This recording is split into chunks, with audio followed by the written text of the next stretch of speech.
Hello and welcome to Occupation Exploration. We're about ready to get started here.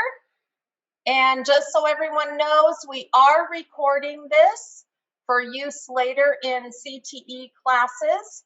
All right, without further ado, let's go ahead and get started, Rochelle. We're going to do a little housekeeping. I'm going to ask everybody that's on the call to please type in the chat. You can find that down at the bottom of your screen, the little icon for chat. And please identify what school you're from, what grade you're in, or if you're an adult, what your position at that school is. We do have to record all the data of who's listening in on these calls due to some funding that is received. So please go to the chat and fill that information in for me. I greatly appreciate it. And we are excited today. We get to feature healthcare. We've done a whole series on manufacturing and one on retail and ag, and now we get to focus on healthcare and all the different careers that are available in that arena. So without further ado, I'm going to turn the time over to Rochelle with Samaritan Healthcare Foundation to proceed with our program today. Welcome, Rochelle. Hello, everybody. So as you can see, we are sharing our screen. I have 5 individuals with me today, and they're all going to touch on something a little bit differently, whether it's clinical or non-clinical. And yes, we have 2 different cameras going because we wanted to make sure you could see everybody. But we're gonna kind of kick it off. So I'll tell you who we have actually in the room. So let me see the best way to do this. Gretchen, raise your hand. I have Gretchen Youngren. She's our Executive Director of Development and Communications. You'll hear from her in a little bit. I have Jody Mossett in the room. She is who you see on the screen right now, our Medical Surgical Unit Director. I have Desiree Hamilton, who is our Perioperative Services Director, right? Is that right? Okay. I have Clayton here. Clayton Finley, he is our HR Business Partner. And then I have Shelly Gay, who is you got a long one, Trauma, ICU, and Resource Director. So we've got lots of people in here. And we're just going to kind of round robin this a little bit. Because we all really work together and it's really integrated in the healthcare. So we're going to kind of feed off of one another, but I am going to have Jody start out this afternoon just to share what med-surg is. Medical surgical, you'll hear it shortened med-surg, and the types of things that or the types of positions that she sees on her floor, and then 2, just what you have to get education-wise to be able to do said positions. So, Jody, I'll let you kind of kick it off.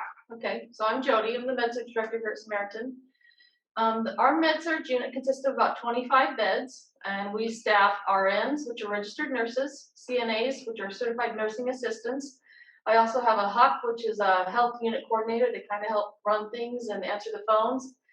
And then recently we added a patient monitor tech that monitors our Avasure video monitoring system.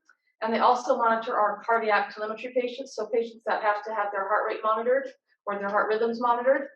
Those are now on med-surg as well, after they've been cleared and stable enough to come down from med-surg from our ICU. Let's see, our nurse ratio is one nurse to 5 patients. For the most part, we drop it to 1 to 4 for pediatrics and the cardiac tele patients. And then our CNA's ratio is one CNA to 10 patients. And then we have a HUC just during the weekdays to help with those types of things. So as far as schooling, a registered nurse, you usually have to have an associate's degree or prerequisites done for a nursing program. And then you can step into a nursing program once you apply and are accepted. They often have a TEAS test that you have to take that to help you qualify for placement. They kind of look at your service in your area. They look at your grades. And most nursing programs are ranked. You apply, submit your required paperwork, but then they kind of rank you based on your grades, based on your service, what you do, and then some even will interview you for that program. And then once you get in that nursing program, you can get an associate's degree here in Moses Lake or some other schools around as well. But then if you want your bachelor's degree, you can do that online, as I did through WGU, or you can move on to WSU. If you opted to just go straight to, say, WSU or UW, they would help you with that process, so you would get you would do all your prerequisites and apply to get into the nursing program through those schools. So there's a couple different options you can take as far as the route for education. A CNA, Big Bend offers a CNA course. I do know CB Tech also offers CNA courses for high school students. I've hired 2 CNAs from there recently. And then for the HUC, it's mostly online training. You could also do a CNA course. I think Lake Ridge offers it. And they will actually hire you to work for them and pay for your class if you agree to contract to work for their facility for a set amount of time. Did I miss anything? No, that's pretty good.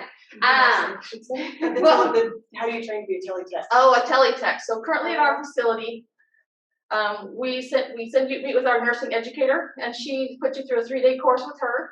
You have to pass a rhythms check to check for different types of heart rhythms, such as, which is hard to explain, atrial fibrillation, which is an irregular heart rate.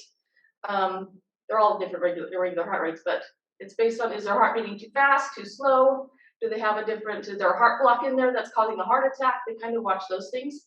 And then we send you to the floor with our patient monitor tech to be trained till you feel confident in your skills before we put you on the floor to be the monitor tech alone. Our Avasure video monitoring system, all CNAs are trained on that currently. And that's usually doing an online course.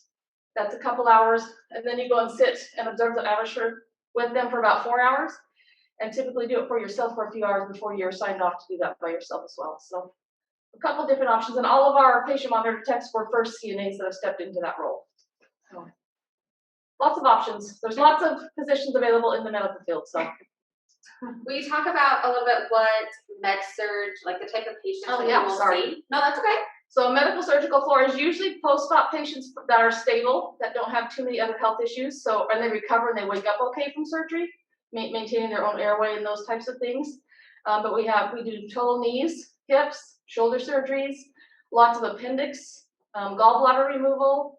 We have a lot of elderly that come in with a small bowel obstruction, pneumonia. We also take hospice patients, so people that are on end of life, or some family members have a family member dying of an illness, and they'll bring them in for respite, so we'll take them for about 5 days to give that family a little bit of a break. But it's kind of, we take care of every age across the spectrum. So once a baby's been discharged from another baby unit, then if they come back in for health issues, they usually come to med-surg. But then we take them until they pass away. So every age. Yeah. Okay, so next I'm gonna have Desiree talk a little bit about surgery. That's usually a real popular one. So Des, kind of same thing. Who do you see on your department, and kind of how do you get to each of those levels? And it can be pretty broad there, because you've got quite a few moving parts and pieces in your department. Yep. Yeah, so like Jody, I have nurses, registered nurses, and that's required in each one. I actually have like 5 areas that I manage. So for the pre-op area or the short stay, the OR, the recovery room, anesthesia, and then the sterile processing department. So anything that has to do with surgery, that's why it's called peri-operative, so around the operating room. So almost every area has registered nurses, as well as a couple of CNAs over in day surgery, which Jody's already talked about those and the requirements for those. Then for anesthesia, they all have at least a master's degree in nursing. Some of them actually have doctorate degrees in nursing in order to be a nurse anesthetist. And what that means is they can actually give a patient general anesthesia. It's a really awesome job. They've all worked as nurses for at least 2 years prior to going to school to be a nurse anesthetist. Then in the OR as well, I have scrub techs, which is a pretty awesome job and not requiring any formal school. So let's say you're not a school person and more of a technical person, maybe this is the job for you.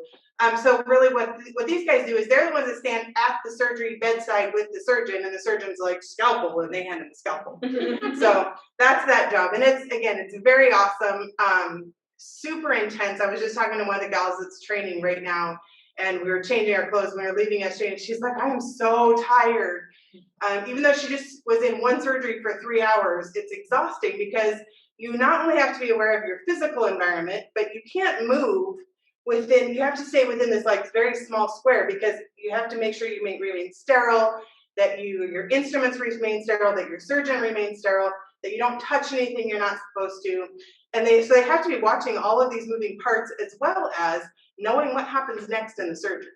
So it keeps things moving, and so it's an awesome job, but very technical. And then I have sterile processing, which again requires no formal training. We will train you on the job. And these are the people that actually clean all the instruments that we use in surgery that are reusable. So a lot of the instruments we use, there's about, I think we counted up one time, there's like 3,700 different kinds of instruments that we use. And the difference may be the way that they ratchet or the clamps that they have on them. They all have different names, and so these people actually have to learn all the names of all the instruments and what they're used for and how you put them in the set so that in an emergency they're in there the same way every time, so that me as the nurse or the scrub tech can reach down and grab the same thing every time and know that I'm going to be giving the doctor the right thing. So we have that's 6 or 7 different groups of people that I have in my department. So the kinds of patients we see, Jody already touched on this a little bit too. We do a lot of what we call elective surgery, which is things that patients plan on coming to us for. So you have a gallbladder problem and you want to come in and get it taken care of. Most of our cases are things like that. So we do a lot of gallbladders, a lot of hernia repair, a lot of appendix that we take out. Again, those are becoming less emergent and more planned, ironically. Just the studies are showing that it no longer needs to be done as often as we used to do it emergently. We can plan on it a little bit better. We do a lot of, like she said, total joints, which means we completely cut out the knee joint or the hip joint and replace it with metal parts. So when you get arthritis, we do a lot of like ACL reconstruction in high schoolers for when they've had a sports injury. Another cool thing that we do is we actually, if we have somebody that dies in the community, we bring them in and we harvest tissues, heart valves, bones, tendons, and skin to be used on alive patients later. So we don't actually do the harvesting, but they use our ORs, and sometimes our staff gets to go in and assist. We do cataract surgeries. We do what? Trauma surgery. We do it. Yes, we do a lot of trauma surgery, especially in the summertime with sand dunes and things like that. We have a lot of broken bones. Unfortunately, we still have quite a bit of violence around here, so we do stabbings and gunshot wounds and things like that. That we get to take care of those patients as well. And then obviously with a lot of the industry around, we do some of the things that we see are like people getting run over by vehicles or smashed between 2 trucks where they get crush injuries in their chest and their pelvis. Again, it doesn't happen every day, but often enough that we're really good at it. There you go. I know I didn't ask Jody this, but Des, I'll have you kind of share your story. How did you get into healthcare? Oh Lordy. I love this one. It's a good one, guys. So when I was about, I don't remember, I was about 10 or 12, my family had a farm and there was a kid working on my dad's farm. He was about 16 and he was changing a wheel line. If you guys know what that is, it has like this motor on it and it's like a pull start, like a lawnmower. And he had his hand resting on, it wouldn't start, and he had his hand resting on the engine and he pulled it and the belt started and caught his finger and cut his finger off. So my mom had the papers for the L&I insurance that we had to take into the hospital. I remember walking in and I saw blood everywhere, and then that was the last thing I remember. So I was in the next door, I passed out. So my parents were like, well, you're gonna have to get over that. So my mom was in nursing school at the time, and so I started volunteering here at the hospital when I was about 13. And just to get, it was the smell, it was more like the smell. So life goes on, and when I turned 20-ish, I got a job here in the ER as like the HUC, the ward clerk. And my very first day, big accident. It was horrible. I had that smell and I'm like, I am not coming back. And it has been 21 years and I'm still here. So I came back the next day and every day after that. And I started in the ER as a nurse's assistant, got my LPN, got my RN, then I moved to surgery, worked there as a charge nurse. I've been their director now for 8.5 years. So that's how I got here. Got your master's. I got my master's about 3 years ago. Perfect. All right. We will move on to trauma ICU resource. Shelly Gay, you are up. Do you want to talk about the types of, same kind of thing, types of jobs that are on your floor, what they need to, as far as certifications, degrees, etc., that they need to obtain to be able to get to that. And we'll kind of keep going from there. Sure, of course. Thank you. Thanks for inviting all of us to come and speak today. We're excited about what we do, so we appreciate the chance always to talk about it. So I am the director of the intensive care unit, also the trauma director. We're a level 3 trauma center, and I also do resource nursing. And as you can see from my education, I kind of followed the same path as Desiree and Jody. Went to high school, got my diploma, took pre-nursing courses. Originally, I was going to be a political science major and a lawyer. That's funny, so was I. First time. You'll hear that a lot with nursing. A lot of nurses were going to be lawyers. So anyway, that didn't pan out, and I went on to become a nurse. I have my bachelor's. I'm going to be working on my master's degree. You can see I have a lot of alphabet soup behind my name with certifications. And you will also find that a lot in the medical field. So to be a nurse in the ICU, you have to have at least your RN degree. And we require those certifications that you see there. So ACLS, Advanced Care Life Support, PALS, Pediatric Advanced Life Support, TNCC, which is Trauma Nursing Core Curriculum. And we don't require ENPC anymore, but we do require pairs on MedSurg and ICU. So in the intensive care unit, we have the sickest patients. We're the monitored floor. So any kind of cardiac type patients, we see patients that are in shock, so they have low blood pressures, and we're giving them medicines to help maintain their blood pressure, their what we call circulatory volume, so their blood volume, so that they stay alive.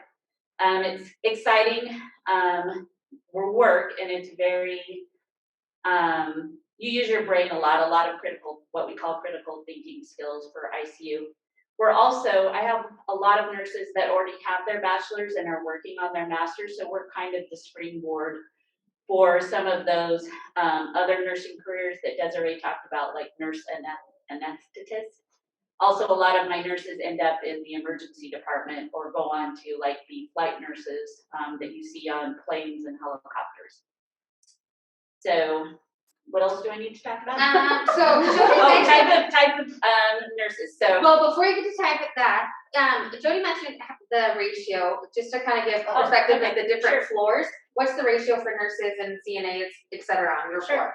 So in intensive care unit, because we have really sick patients that require a lot of nursing interventions, the ratio of nurse to patient will depend on the acuity or the sickness of the patient. So for critical patients, it's 2 patients to 1 nurse, and those type of patients are requiring nursing interventions every hour.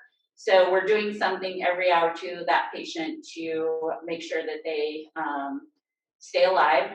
Intermediate patients, it's 3 to 1. Those patients are on some sort of drip. So like, for example, Jody mentioned different heart rhythms. So if we have somebody that comes in with an irregular heart rhythm, where their heart's not beating the way it should, and we put them on a medication through an IV through the veins to help control that rate, that's an intermediate patient. Acute tele patients are those patients that, and those are 4 to 1, and those are the patients that need to be on some sort of cardiac monitoring but are not as sick as our critical patients. We also have CNAs on our floor, certified nursing assistants, and the staffing ratio is the same as med-surg, so 1 CNA to 10 patients. So on our unit, we have 12 ICU beds, so if we are full, we have 2 CNAs working that split the floor. And then I also have nurse techs that work on med-surg and ICU. And nurse techs is something we just started a couple of years ago, and those are nursing students that are local to our community college out at Big Bend. And they come and work and gain skills, and they work up to the skills that they have learned in college. So depending on what quarter they're in, we have first and second years. And it gives them a chance to practice those skills that they've learned in school and also get an idea of what nursing is like in a hospital setting. The nice thing about nursing is there's always something different you can do. So if I started out on the med-surg floor, I've worked as a house supervisor, I've worked in EDs, I've worked in different various units. So you can always find something different to do if you decide that you're done in one unit and want to advance. Perfect. All right. I don't know, any questions coming through so far that we've touched on most of all of our nursing directors that are in the room have spoken. Anything, I know we didn't mention, or we don't have mother baby unit here, or emergency, so I want to make sure you can see me. But I mean, if you guys, I know, so Jody came from the emergency department, and well, both you did, all of you did, let's face it. But as far as emergency, maybe just a real high level, quick thing here.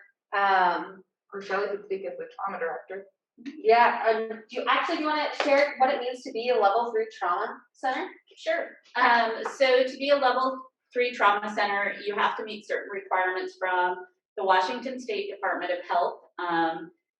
One of those requirements is that we have to have general surgeons on 24/7, 365.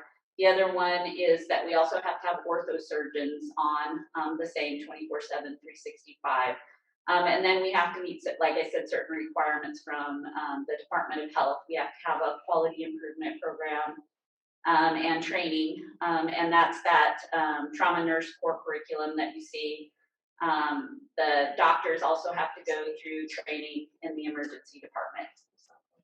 But as far as trauma, because we are centrally located and there's only 2 level 3 trauma centers, that's Confluence Health and Samaritan, and as you know, Grant County is a big county. So we get a lot of traumas here.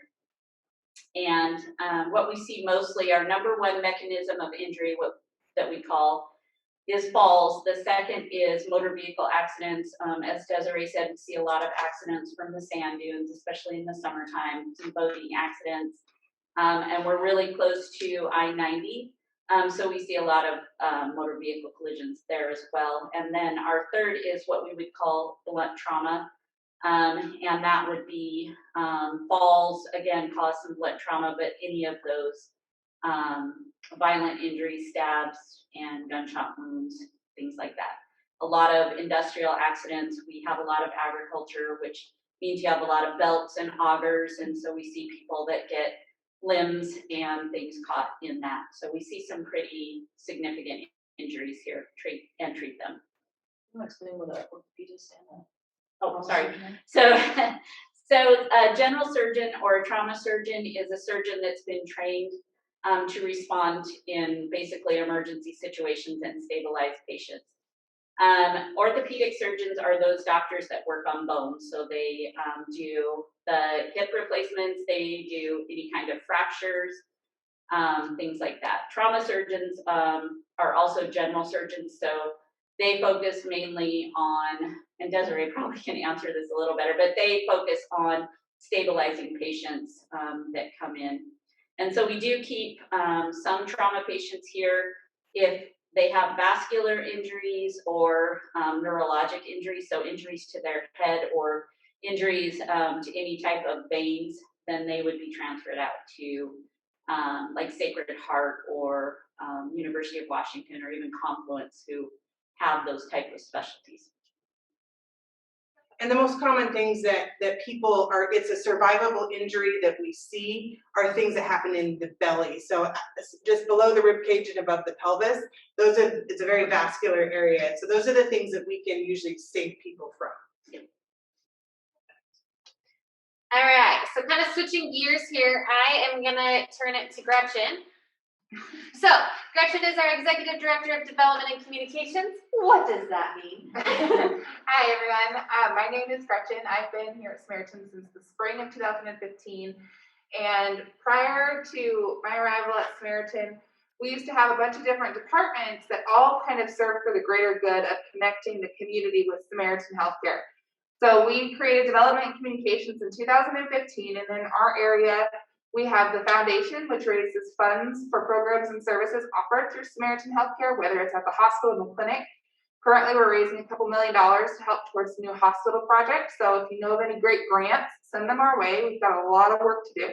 But also, we oversee everything from community outreach and volunteers. So Rochelle serves on my team, as well as we are in charge of strategic marketing and community outreach. So everything where you see a Samaritan logo on, our billboards, our ads, our newspaper ads, our digital ads, and even the Samaritan social media, that runs through our team. We're a small team, so it's myself as the director, and I also serve on senior leadership here at the hospital. Rochelle, who oversees our volunteer services and community outreach. We have a development coordinator, and Elena's job is to primarily support the operations of the foundation. We're currently hiring for our marketing coordinator, and then we also have an intern from time to time. So right now we're offering a paid internship through the summer. Then how did I say? Well, so what does communications look like with healthcare, and how? The one thing I would say that I've learned in this career is that there's no one singular answer for any question that comes your way. Because when we're communicating about things, take COVID, for example, everyone in this room, including Clayton and I are the only non-clinical ones on the panel today, but everyone in this room, we speak a certain language. So we can talk about COVID, we can talk about rules and regulations, but you have to take that clinical speak and you have to simplify it for the community to understand what are their risks, how do they access care, and what are key things they need to know. So it's kind of like a puzzle on a daily basis. You have to take the healthcare language and simplify it so it can be understood by everyone. And again, no one person communicates the same way. So we may think we did a great job pushing out a message to Facebook, but you still have a large population of local residents who don't use social media. So it's interesting.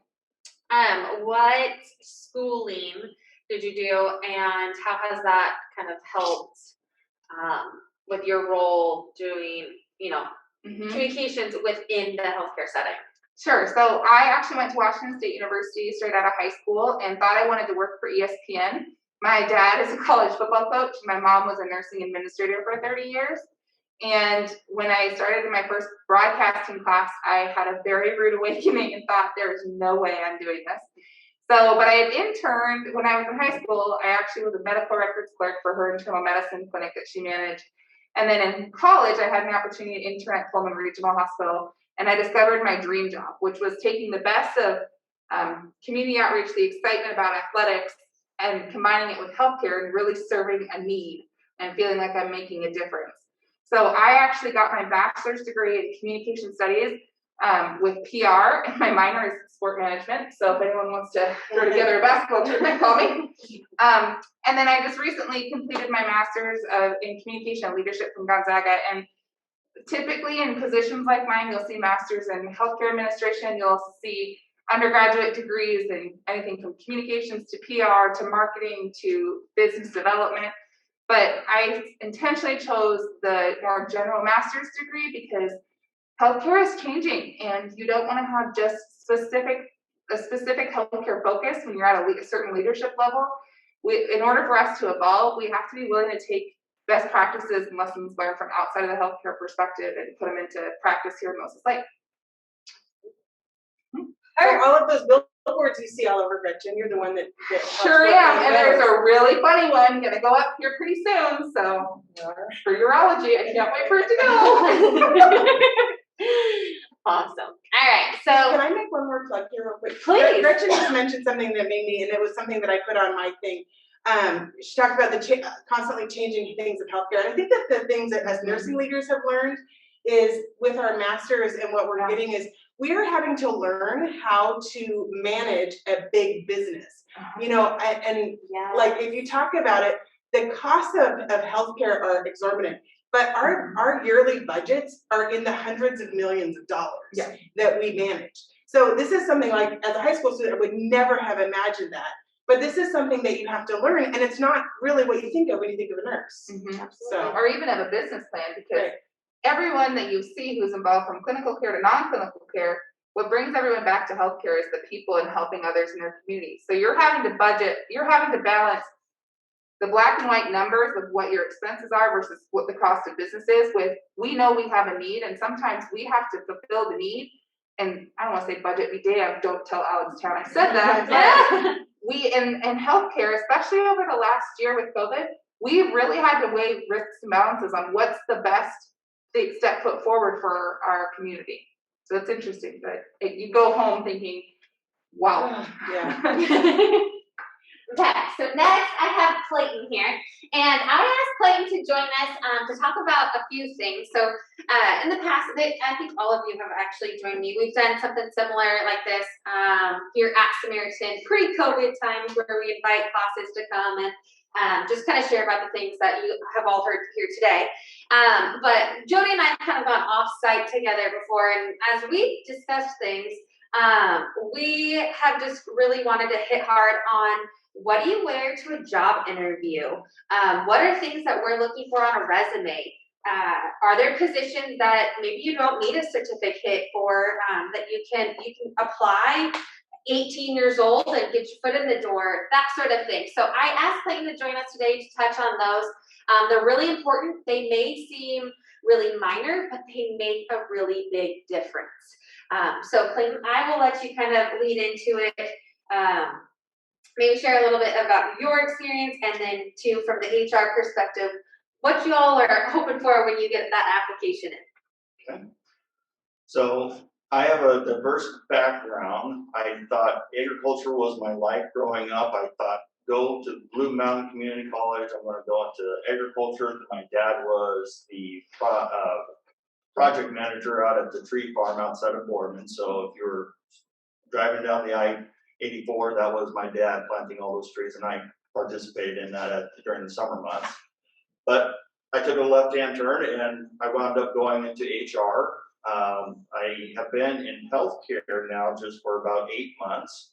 Prior to that, I was down at Hanford watching and stirring the nuclear waste down there with the labor relations group in HR. So the thing I always tell everybody is keep an open mind to what opportunities present to yourselves.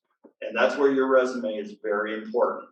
Your resume is a 30-second commercial to a recruiter. If your resume does not have the pertinent information that I'm looking for, your commercial just ended. And I hate to say that in a rude way, but when you're going through 900 applications for 20 slots, that's a 30-second commercial that if you don't have the pertinent information that's relevant to the position you're applying for, I'm going to move on to my next candidate. So make sure that on your resume you have things that are relevant to the position that you are applying for. Are you qualified? Do you have the education or the background? And really enlist that background so that I know that you are my preferred candidate that I was looking for. The other thing is, once you get past that resume, is coming into the interview. Dress for success is a real thing. First impressions make a big difference. I've sat through many interviews where, no kidding, it looked like he rolled out of bed, his hair's a mess, he's wearing shorts and a torn t-shirt. I can guarantee you we did not hire that individual. Okay, so please make sure that when you come into the interview, you are ready to present your best foot forward, because that's what's going to make an impression on your panel, or if it's just an individual you're talking to, that's the first impression. The other thing I stress in interviews is be honest. Don't try to fool the person you are trying to interview with. If you don't know or have the experience, if you say you don't know or you're willing to be trained, that's a good plus for the candidate to just bring forward to the interview process. That's awesome. So a few things, kind of just to like reiterate. So that means like no jeans. Please don't show up in jeans. Or Don't tank chew tops. gum. No tank tops. No tank tops. Stocking caps with your hair in your face. Yep. One of the things, I was going to mention that you mentioned, and now of course it slipped my mind. I will say for your resume, check for spelling errors. Yes. Check for spelling errors and make sure that it is your punctuation right, you capitalize ratio. I mean, literally everything you've learned in every class since 4th grade. Yes. Like that matters. Where could they go to get some resources on how to like present their resume on paper? Like you know, you can Google it, but how do you know if I even think Pinterest has lots of good suggestions. It'll give you ideas on what to wear, what not to wear. It'll go through a lot of that detail for you. But as far as just the layout goes too for the resume, when you look at it, Word has pre-made templates. yeah, Microsoft and Word then has as HR, pre-made that's templates. acceptable. That's very acceptable. Okay. It has to make logical sense is what I'm going to tell you. Because again, your 30-second commercial, if I'm looking for something very specific, I'm going to go through a logical order. And if it's a mess, then it's going to be hard for me to really find that information. WorkSource resource is another great place to go to. They will assist you on your resume. That's here in Moses Lake, right? WorkSource. Okay. Perfect. Okay, so before, well, I guess I have myself on there. I don't know if you want to listen. I can be your contact if there's any questions that you have for these 5. But I want you all to go down the line and give your advice. Oh, God. Oh, yes. Give your advice. Go ahead. Advice on life or advice on interviews? Uh, Well, I guess put it to them. What do they want us to? Yeah, if someone can pop in the chat box, advice, are we looking for, let's see here.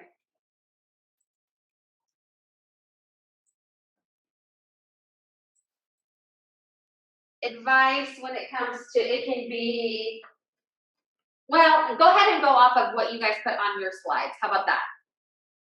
Okay. That makes sense? I would say the first big thing of advice is don't be afraid to try different things. Whether it's through internships or volunteering, a big entry-level opportunity to get into health group. Des, didn't you volunteer here? Yep. Is to start volunteering. Rochelle is our volunteer coordinator, and over the last several years, there have been a lot of opportunities for volunteers, and sometimes you'll get lucky and hit a paid internship too. But volunteering is a great way to see what the organization has to offer. Our volunteer positions have shifted a bit because of COVID, but we're starting to come around again to figuring out how we can integrate those positions back onto the units and the different clinical floors, whether it's in the hospital or over at the clinic. So my biggest thing would be to jump in and try new things and kind of see where you get excited. So I'm going to jump in real quick. We did have a request for advice on interviews specifically. So if you want to give your 2 cents in that arena as well, we'd appreciate it. Things to say and not to say. So you guys are hiring managers as well. So Yeah. I'd be interested to hear from the clinical leaders on what to Yeah. say and what not to say specifically when you're interviewing. for me, I don't. Honesty is the key for me, and hiring somebody that will ask for questions rather than do something without knowing. In healthcare settings, you can kill somebody, and you need to know your limitations, and that's okay. We'd rather you be honest, and if you don't know, we'll teach you to help you move along. I guess that would be my biggest. And I think that's something that we often do interviews, all of us together, because when we're interviewing a nurse, they just want a job and they don't know where they want to work it. So all of us will go in to send on them. It's probably very intimidating, but we all can ask questions. And one of the questions that we frequently ask is, tell us about a mistake, a work-related mistake you've made. How did it impact you and how did you remedy it? And if somebody can't think of a work-related mistake, I honestly have not hired one person who couldn't think of a mistake, because it tells me that either A, they won't acknowledge that they made a mistake. So like Jody said, they're not being honest, or they don't know they made a mistake. And that's also very scary for me. So I like to know that you're human and it's totally okay. But I also like to know that you learn from your mistakes, and I want to know what you did to change what you do every day so you don't make that same mistake again. The other thing I do personally is I research who I'm going to interview with. So know your facilities, know their background, because if I come in prepared for a interview like I did when I came and interviewed here, part of my job is dealing with the labor unions. So I was prepared and ready to talk about contracts that were in place here. So do your research before you go into an interview. And on the back note for Clayton's research question, know that you will be researched. Yes. So if you don't lock down your TikTok, don't lock down your Instagram, don't lock down your Facebook, you will be stalked. That sounds a little intense, but seriously, if you're interviewing at a place like Samaritan, you're interviewing for a professional level position. So put your best foot forward, and that goes email from your social media footprint. Make sure that you have that stuff on private, or that you're putting your best foot out there, because if you're wide open and you're interviewing for a job and you have something that's on there, it will be discovered. I would also say, read the job description. There we go. I was like, what was I going to say? Read the job description. You'd be surprised at how many times we'll get into an interview, and every single time it is asked, have you had a chance to read the job description? By golly, I would hope you would have. But sometimes we're surprised. So make sure you really understand what you're being interviewed for. You've read the, qualifications, the requirements, the job duties, all of it, and be prepared for that. So job descriptions matter. Don't just click and apply. Make sure you know what you're applying for.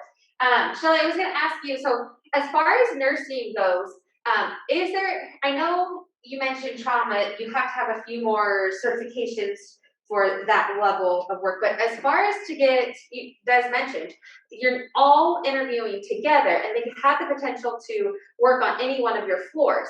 Is that because they don't necessarily need anything beyond their, right? So to work in surgery, I don't have to have something additional to work in surgery versus med surg. You're going to have more of that on the job training. Yes, you're an RN, but you're gonna really specialize in that area. There isn't anything additional to that to work surgery or to work med surg aside from that trauma, those additional certifications. Is that a true statement, or how does that look? Not necessarily. So we will hire a new grad, like fresh out of school, and within the first 6 months, they do have to complete several certifications before they can pass through their complete orientation. Okay. So like with Shelly's unit, she can hire a new grad, and all those certifications, they just have to complete them within a set time frame. Okay. Same thing with me. My group requires most of those certifications. We have a couple of additional, and Jody also has them as well. Okay. And I will say Samaritan luckily helps pay for those certifications. We pay you to take the class, so that's part of I don't want people to think they need to go take all these certifications and have them before they even apply. Yeah. So that's part of the hiring at Samaritan. But Samaritan also, if we're small enough, we try and retain our staff, so we do communicate regularly with all of the directors and say, hey, this person's not the best fit. They don't seem happy here. Can we, and talk to them and say, hey, maybe they'd be better in another baby unit, or they really want peri-op. Can we transition them that way? But we do discuss that, and we do try and accommodate staff the best we can. Okay. Perfect. Okay, we'll go back to our advice. So, Jody, we left it off are there any questions? Actually, let me take a peek here. Debbie, is there anything else that came through? I'm not seeing any questions on my chat feed. No, you're good. Go ahead, Shelly. I'm just going to say also for the interview process, because we do a lot of interviews, is that we realize that you're nervous, especially if it's a group interview where there's 3 of us directors, or most places now do group type interviews when you apply for a job. It's okay if you're nervous. It's okay if you take your time to answer questions. We realize that you're nervous. So don't try to rush through the interview, which is the case a lot of times if people are nervous. Take a deep breath. It's okay to admit that you're nervous, and we'll probably crack a joke and try to lessen that nervousness.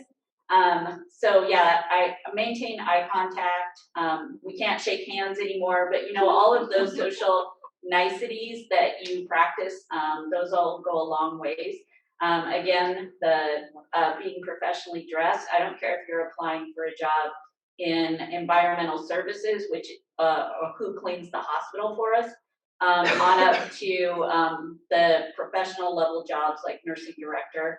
I will hire somebody that made the effort in their appearance over somebody that has more qualifications, because it shows to me they wanted the job more. So I'll also say that if you have an interview scheduled, you better show up. and on time. And preferably be early, waiting for that interview to start. We've had a few people that we've given a second chance for an interview and rescheduled, and it's not worked well. So if you truly want the job, you need to make sure you have a number to contact the person if something comes up, such as a flat tire on the way there, to notify. But again, that's why you should be early as well. So.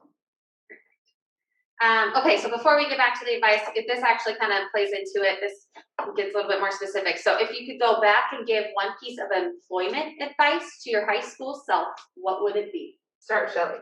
All right, Shelley. Oh, put me on the spot. Right. I would say don't think that this is the job you get right out of high school. It's the be all end all.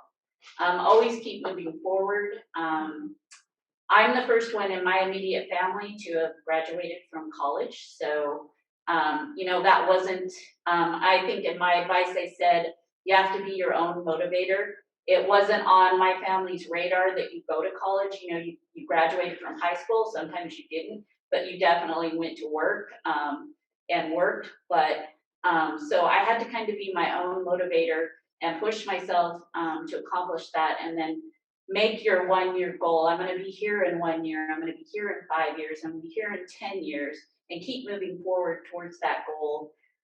Even if it takes you, a long time to do it. As you can see from my thing, I went to college several times, different colleges, before I actually finished and got a degree. So I would just say, keep moving forward. What is the listening? So I'm going to jump in and answer that question up above there, only because I need to leave. Because this actually is part of the other thing with nursing is there's so many different aspects of it. So my advice that I put in here actually applies to that question is, what was my advice? Always put your best foot forward. You never know, especially in these small communities, you never know who your next boss is going to be, who your next coworker is going to be, who your next interviewer is going to be. It may be your next door neighbor. So no matter, and it kind of refers even what Gretchen said about your social media. Make sure that that's appropriate. Like, while I understand it's fun and to be a kid and all of that, remember that it's out there forever. So just always put your best foot forward. So the other cool thing is I have to leave here. I have to go do a deposition. Part of nursing is another job that I do here at the hospital is I'm a SANE nurse. I know, but I don't know how much of detail we want to go. Okay, yeah. So my job is also to if we have community members that encounter a sexual assault or children. So this is the one I'm going to today is for a child that was sexually assaulted. I get to go and actually sit with the prosecutor's office, and we work on creating a case for the perpetrator. So nursing is not just taking care of the patients, it's also afterwards we get to work on the legal side of it as well. So when Shelley mentioned about going to law school, it all intersects in the end, and we have to be very well versed in everything. And so it's kind of cool. It's a little nerve-wracking, but I do need to leave and go do that now. So it was really nice talking to everyone. Have a great day. I'll answer this next question. Perfect. So the next one that's up on the screen, what is the most annoying thing applicants do during an interview? So for me, I'm not a big talker. So for somebody, if I ask you a question, I would appreciate an honest, concise answer. It's not that you need to drag on 5 minutes for one answer. Just be honest and concise, and you'll get your interview over that much quicker as well. So, but people that tend to draw it out and just keep talking and going in circles, like I'm doing right now. I would say the other thing is, I know it's uncomfortable, especially in the year of Zoom, where we're all on these screens and you get used to talking to a camera. But if you come in for an in-person interview, look the interviewer in the eye. My head is not up here and then down here and all over the place. Like, look me in the face like you're talking to me and having a conversation. That drives me crazy. Shelley, what about you? Oh, I was going to have Clayton answer next. Yeah, okay, Clayton, go ahead. I'm thinking. No, kind of spinning off of Jody's is the fact that if you're asked a question, stick to the question. Don't rabbit trail off to something that has nothing to do with the question, because at that point, I've lost interest in you. So be I think- mindful of that. Would you say that maybe it's a fair statement that sometimes people do that because out of nerves? So maybe it's something worth just practicing, whether this sounds cheesy, practice in the mirror, practice with a friend, practice with a parent, whoever you feel comfortable with. But sit and do that. You know, you can pull, Jen mentioned it earlier, you can pull things from Pinterest, Google, whatever that are common interview questions. And if you just kind of have something in your brain a little bit to get you going, that helps kind of calm those nerves, keep you on track, and avoid those particular things right there. Yeah. I'm going to say if you don't understand the question, then ask, because we can reword it. A lot of times, questions tend to be more, especially in nursing, more clinical or more higher level questions, and sometimes people don't understand that what we're asking from the question. So if you don't understand, it's okay to say, what is it you want answered in this question? I know going through nursing school, and anybody in healthcare will tell you this, the test that they give, you have to kind of figure out what they're asking. And so when they do interview questions, it's the same thing. You got to figure out what is exactly they want you to answer. So it's okay to ask that. We have people that will answer the question and be totally off base and not really answer what we're asking. And then we go back and we reword the question, and then it's like a light bulb. So from the beginning, if you don't understand what the question is asking, then just say that. Perfect. All right. Any other last minute advice? I guess I'll go back to the one about the piece of employment advice to your high school self. What would it be? So I got married right out of high school and had 3 kids and stayed home. So I didn't go back to school till 13 years later, and I had 3 little kids at home. I just remember it's never too late to go back to school, but also remember the longer you wait, the harder it is. If you start into college now and work on your AA or whatever else, and then decide to go back for your BSN later, you do start to lose some of your credits. So if you wait too long in between that time period, you might have to do chemistry or statistics or English even. I had to do a placement test for English and start back at English 101 and Math 90 or whatever it was. So just remember, the longer you wait, the harder it is to, time's gonna go by no matter what, so. Absolutely.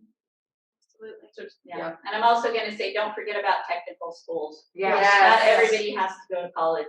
There are a lot of technical jobs out there that make more money than nurses or sometimes even doctors. So don't forget about the technical schools. Yeah, absolutely. Any other advice that you'd give? To my old high school self, Yeah, go ahead. don't change a thing. I'm going to say that I enjoyed what I did. I went straight out of high school into the Army, did the National Guard. I went to school, so I had that focus and drive, so I'm not going to change anything. Yeah. What about you, G? I don't know. I just think your high school self, a lot of what everybody has tied into the professionalism, and you might be having a lot of fun right now in your senior, junior, sophomore year of high school, but just know that life does go on beyond high school and there's a whole bigger picture. But the big thing is, I went to high school in Montana, but if I was going to high school in Central Washington, I would not be as quick to move away. There's a lot of development happening in the greater Moses Lake area. Samaritan's on a track to build a new hospital and medical campus. We're growing. When I started here in 2015, our employee count that we used to calculate our employee percentage of giving for the foundation was 423. Today, that number is 720. It's over 700. It's a big number.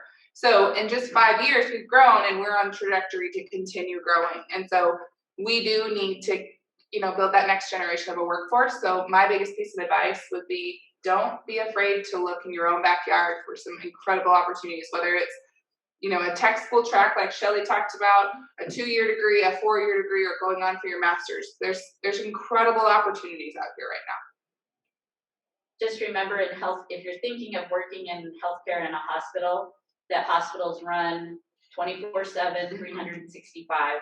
So if you want a job that is not weekends, nights, holidays, then you probably should think of something other than healthcare or hospital nursing. But there are clinic jobs that are like that, clinic nursing jobs. So yeah, more traditional, the Monday through Friday kind of thing. Absolutely. I'll chime in a little bit. My advice is that, at least for me, my experience, I always thought it was solely communications, business. You're going to be a lawyer, a nurse, and that was really about the extent of it. There is so many different opportunities out there. So I put on my advice, no one can take your education away from you. Once that knowledge, you have that knowledge, it's yours to keep. No one can take that. And then my other one was love the harvest more than you hate the hard work. And there's going to be times where it is hard. You don't, maybe school isn't your forte, or whatever you're doing is just not mapping out the way that you were hoping. Know that you'll get there at the end.